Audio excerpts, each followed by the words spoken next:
ሰላም ጤና ይስጥልኝ። የሚዛን ሳምንታዊ ዜናዎችን ይዤላችሁ ቀርቤያለሁ። ከዜናዎቹ ጋር አብራችሁ ቆይታ የማደርገው እኔ ከድጃ መሐመድ ነኝ። አብራችሁን ቆዩ። የድህነት መጠን በኢትዮጵያ እንዳደገ የዓለም ባንክ ጥናቶች አረጋገጡ።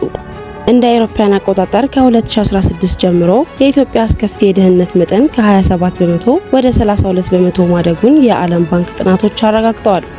የሀገር ውስጥ የድህነት ጉዞ አሁን ከሰሃራ በታች ካሉት ክልሎች አማካኝ 30.2 በመቶ በልጧል። ይህም በቅርብ ጊዜ የተገኘው የኢኮኖሚ እድገት በህብረተሰብ ውስጥ ያልታየ መሆኑን ያሳያል ብሏል። ገበያን ተኮር ማሻሻያና የድጎማ ቅነሳ በመሰረታዊ ዕቃዎች ላይ ውድቅ በማድረግ በሚሊዮን የሚቆጠሩ ዜጎች ከድህነት ወለል በታች ወድቀዋል። የመግዛት አቅማቸው እየቀነሰ መሆኑን የዘገበው ፎርቹን ጋዜጣ ነው። በአርሲ ለደረሰው ጥቃት የሲኖዶሱ መሪ አቡነ ማትያስ ድርጊቱን በማውገዝ ለመንግስት ጥሪ አቀረቡ። የኢትዮጵያ ኦርቶዶክስ ተዋሕዶ ቤተክርስቲያን ፓትርያርክ ብፁዕ ወቅዱስ አቡነ ማትያስ በአርሲ ሀገረ ስብከት በኦርቶዶክሳውያንና በቅድስት ቤተክርስቲያን ላይ የደረሰውን አሰቃቂ ጥቃት ተከትሎ ጠንከር ያለ አባታዊ የሐዘንና የማሳሰቢያ መልእክት አስተላልፈዋል። የጸጥታ አካላትና ኃላፊዎች ከምንም በላይ በታሪክ የሚጠየቁት በስልጣን ዘመናቸው ለዜጎች ደህንነት በሚከፍሉት ዋጋ መሆኑን ያስገነዘቡት ፓትርያርኩ በአሰኮ፣ በሸርካ፣ በሆንቆሎ፣ በዋቢና በሙኒሳ ወረዳዎች የተፈጸመውን ድርጊት በተሰበረ ልብ እንደሰሙት ገልጸዋል። 100 ዓመታትን ያስቆጠረው የጠላታ ቅዱስ ገብርኤል ቤተክርስቲያን በተቃጠለበት እንዲሁም የካራ ኩፍቴና መድኃኔዓለም ቤተክርስቲያን በተዘረፈበት በዚህ ክፉ ቀን በመቶዎች የሚቆጠሩ ወገኖች ከቀያቸው መፈናቀላቸው ቤተክርስቲያንን በእጅጉ ያሳዘነ ክስተት መሆኑን ጠቅሰዋል። ፓትርያርኩ አክለውም ቤተክርስቲያን በምድራዊ መከራ ውስጥ ያሉትን ምዕመናን በምታጽናናበት በዚህ ወቅት ራሷ በፈተና ውስጥ ሆና ከመቸገርም በላይ በአርሲ ምድር በተደጋጋሚ የሚስተዋለው በደልና ግፍ በሁላችንም ልብ ውስጥ እስከ መቼ የሚል የቁጭትና የሐዘን ጥያቄ መፍጠሩን አስረድተዋል። በሲኤምሲና ሀርቡ ከተማ አህሉል ሱና ወልጀማዓ ኢድ እንዳይሰግዱ መደረጋቸውን ለሚዛን ገልጸዋል።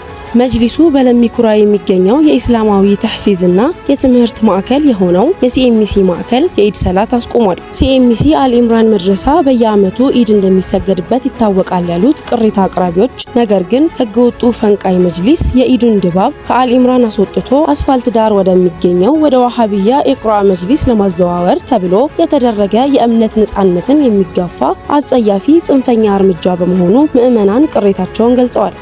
በአማራ ክልል ደቡብ ወሎ ዞን ሀርቡ ከተማ በጽንፈኛው የዋሃቢያ ተላላኪ የመንግስት መዋቅር የተሰገሰጉ የመጅሊሱ ታዛዥ በሆኑ በጸጥታ መዋቅር አካላት ለዓመታት የኢድ ሰላትን ሲያከናውኑበት የነበረ ስፍራ መስገድ አትችሉም፣ ከመጅሊሱ ጋር ነው የሚሰግዱት ተብለው መከልከላቸውን ለሚዛን ገልጸዋል።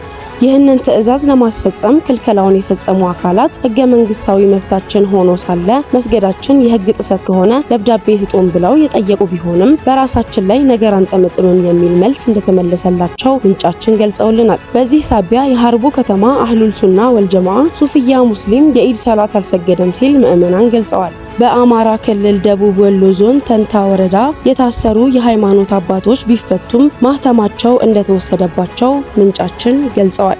ታስረው የነበሩት የዳና አህሉል ሱና ወልጀማዓ ተንታ ቅርንጫፍ ማህበር አመራር ሼህ አሊ ፋሪስ ከተለቀቁ በኋላ የዳና አህሉል ሱና ወልጀማዓ ማህበር ማህተም ለመጅሊሱ በሚሰሩ የጸጥታ አካላት መዘረፉን የዳና አህሉል ሱና ወልጀማዓ ማህበር ገልጿል። ሐሙስ ታስረው ቅዳሜ የተፈቱ ሲሆን የዳናን ማህተም አስረክቡ በሚል የማይመለከተው መጅሊስና ጸጥታው በጋራ ካሰሯቸው በኋላ በቤታቸው ገብተው ማህተቡን ወስደዋል ተብሏል። በአማራ ክልል ደቡብ ወሎ ዞን ተንታ ወረዳ የሃይማኖት አባቶች የአረፋ በዓልን ከቤተሰቦቻቸው ጋር እንዳያሳልፉ ወከባ ሲደርስባቸው ቆይተው በበዓሉ ዕለት ለእስር መዳረጋቸውና የህግ ጥሰት እንደተፈጸመባቸው ተናግረዋል። የእስራቸው ምክንያትም የወረዳው ሰላምና ጸጥታ ውስጥ በዋሃቢያው የሚታዘዙ አካላት የዳና አህሉል ሱና ወልጀማዓ ማህበር ማህተም ስጡን በሚል መሆኑን ገልጸዋል። ጉዳዩን አስመልክቶ ከሃይማኖት አባቶቹ ማህተሙን አምጡ የሚል መንግስታዊ መመሪያ ካለ የሰላም ሚኒስቴር ውሳኔ አሊያም እናንተ ደብዳቤ ስጡን፣ ካለዚያ እስከ 2022 ፍቃዱ ታድሶ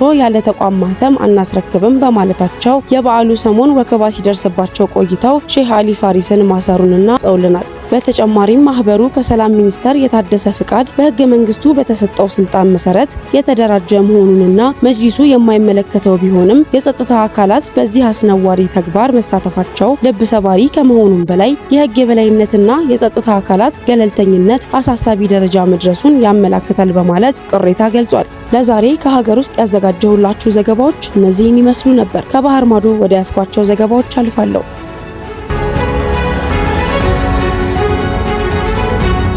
የኢራን IRGC እስራኤል ከሊባኖስ ካልወጣች በስተቀር በአካባቢው ሰላም የለም አለ። የኢራን እስላማዊ አብዮታዊ ጥበቃ ጓድ እስራኤል ከሊባኖስ ግዛት እስካልወጣች ድረስ በአካባቢው ሰላም አይኖርም ብሏል። በክልላዊ ጦርነት የተኩስ አቁም ስምምነትን ለመቀበል የመጀመሪያ ቅድመ ሁኔታችን ሊባኖስን ጨምሮ በሁሉም ረገድ የተኩስ አቁም ስምምነት ነው ሲል IRGC የኢራን ታስኒም የዜና ወኪል ባሰራጨው መግለጫ ተናግሯል። ጠላት በሊባኖስ ሕዝብ ላይ የሚያደርሰውን ጥቃት በአስቸኳይ ማቆምና ወዲያውኑ ከዓለም አቀፍ ድንበሮች ጀርባ የሊባኖስን ግዛቶች በመልቀቅና የሊባኖስን ግዛት አንድነት እውቅና መስጠት አለበት። ትራምፕ የኢራን ጦርነትን ለማስቆም የአሜሪካ ምክር ቤት ድምፅን የሀገር ፍቅር የሌላቸው ሲሉ ነቀፉ።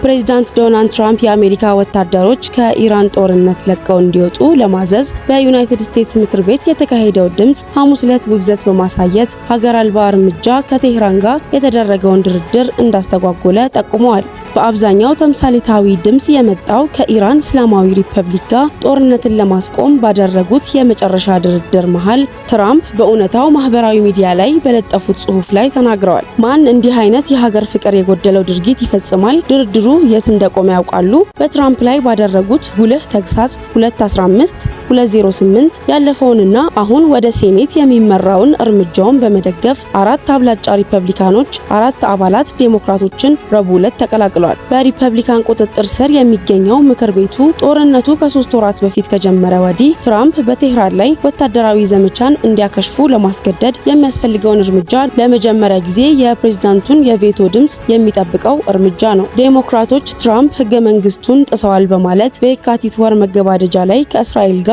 ኢራን ላይ ከኮንፈረንሱ ፍቃድ ውጪ ጥቃት በማድረስ ወንጅለዋል። ፕሬዝዳንቶች የአሜሪካን ኃይሎችን ወደ ጦርነት ካስተዋወቁ በኋላ የኮንፈረንሱ ይሁንታን ለማግኘት 60 ቀናት አላቸው። ያ ቀነ ገደብ ከሳምንታት በፊት አልፏል ሲሉ ተደምጠዋል። የሙስሊሙ ኡማ አንድነትን ለማጠናከር እንደሚሰራ የሙስሊም ሊግ ገለጸ።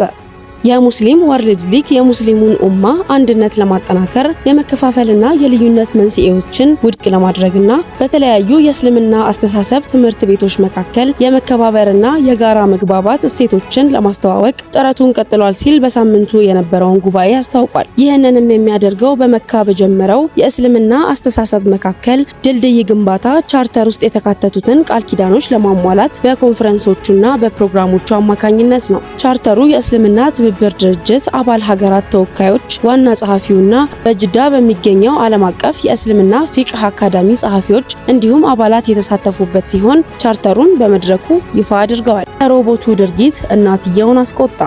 የሮቦቱ ትርኢት በአደባባይ በተከናወነበት ወቅት በሮቦቱ ድርጊት እናትየው ኩፍኛ መበሳጨቷ ተገልጿል። ይህም የጀርክ ክሎን ሮቦት ትንሽ ልጅን በጭካኔ ሆዱን መምታቱ ተገልጿል። ይሁን እንጂ ልጁ በጽኑ ባይጎዳም፣ ነገር ግን የልጁ እናት ሰራተኞቹ ምላሽ ለመስጠት በጣም በመንቀራፈፋቸው በመበሳጨት ቅሬታ አቅርበዋል።